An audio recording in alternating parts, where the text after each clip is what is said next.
In this video, we will talk about terminating and non-terminating decimals. In the previous class, we have studied about the rational numbers, and the rational numbers which are in the form of p upon q, in which if the numerator p is divided by the denominator q, then two types of decimals comes out. First one is terminating decimal and second is non-terminating decimal. The terminating decimal is that decimal in which after certain steps the division ends when the remainder becomes 0, and the non-terminating decimal in which the remainder remains non-zero and after a certain steps the digits repeat. That's why in the rational numbers of the form p upon q, non-terminating decimals are also known as non-terminating but repeating decimals. So we have two types of decimals, terminating and non-terminating decimals. In this class, we will see that how without actual division we can identify whether the given rational number will be having a terminating decimal or a non-terminating decimal. So first one we'll see terminating decimal.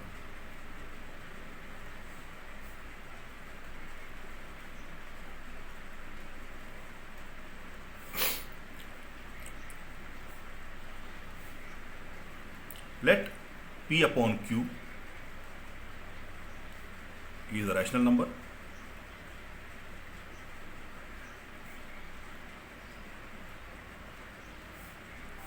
and q is not equal to 0.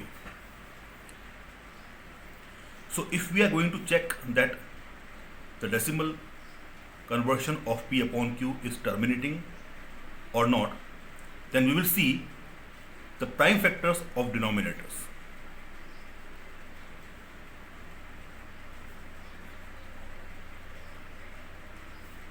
The prime factors of denominator q, if the decimal is terminating, then you will find that the prime factors of denominator q will be always of the form 2 to the power m into 5 to the power n, or 2 to the power n into 5 to the power m,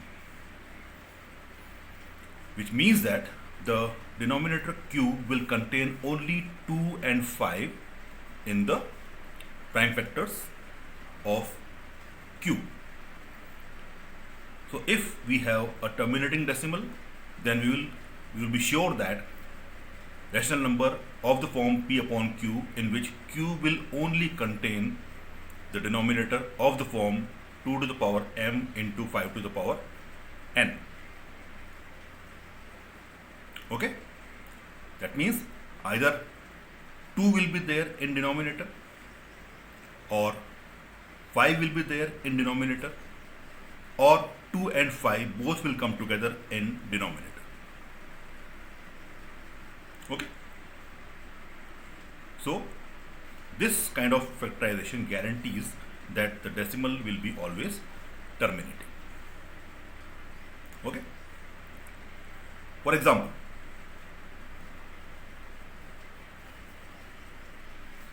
let suppose we have some rational numbers like 5 upon 8. So you can see here 8 is a denominator that contains only prime factors 2 into 2 into 2. That means this is a terminating decimal. Suppose we have another number 13 upon 25.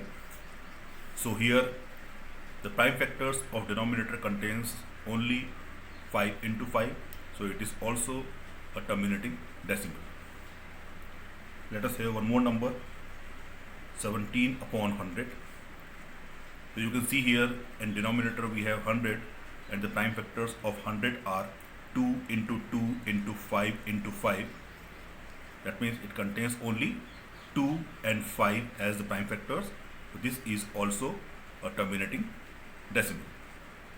So we have seen here that if the denominator contains only 2 or only 5 or 2 into 5 together, in all these three cases, the decimal is terminating decimal.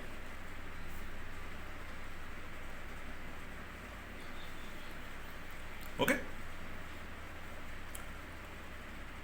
Now let us see the non-terminating decimal.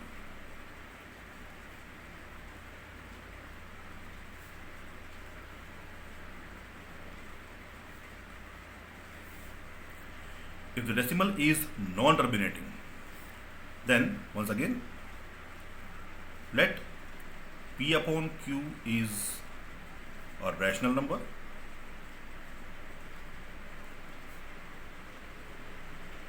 in which Q is not equal to 0. That implies the prime factors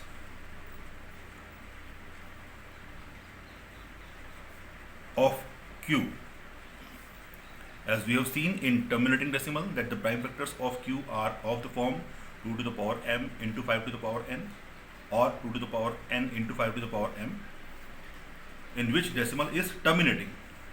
That means to be the decimal to be non-terminating, the prime factors should have 2 to the power m into 5 to the power n into x to the power y.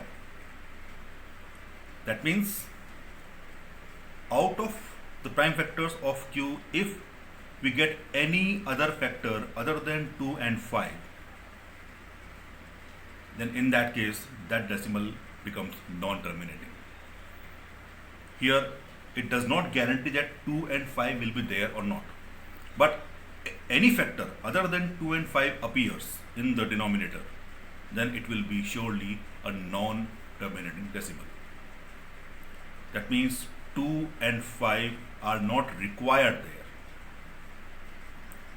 Okay? In the denominator Q, if we get any factor other than 2 and 5, in spite of 2 and 5 present or not present, doesn't matter.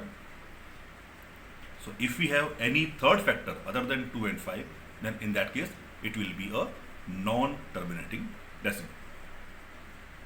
For example, suppose we have a number like 7 upon 15. So you can see here it contains the prime factors 3 into 5,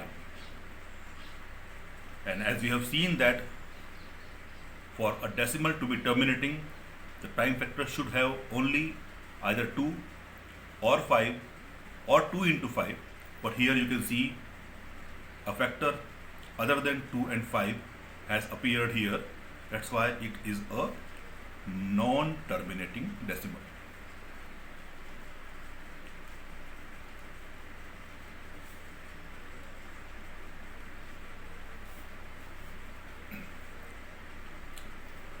Let us take one more example. Suppose we can have 3 upon 105. So you can see here, if we prime factorize here the number 105, so we have 3, 5 and 7. That means this number is also non-terminating decimal,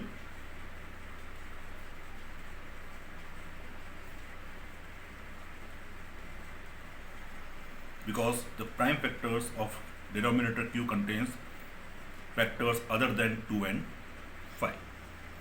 So in this way we can check without actual division that decimal will be terminating or non-terminating.